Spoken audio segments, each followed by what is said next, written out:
Mais ce qui est intéressant aussi, c'est qu'à mon avis, il est très difficile d'opposer les Européens à la Russie.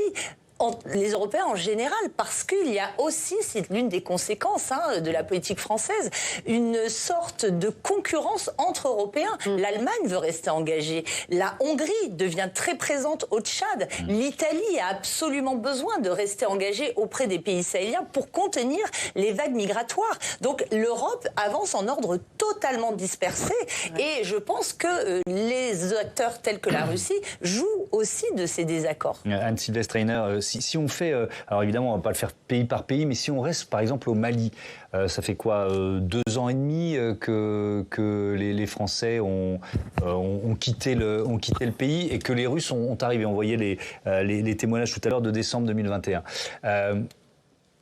Quel bilan on peut en faire? Est-ce qu'il y a un sentiment anti-français qui s'exprime toujours aussi fortement? Est-ce que ça s'est finalement un peu tassé? Et est-ce qu'il y a des intérêts français, si on parle d'intérêts économiques, qui en ont pâti?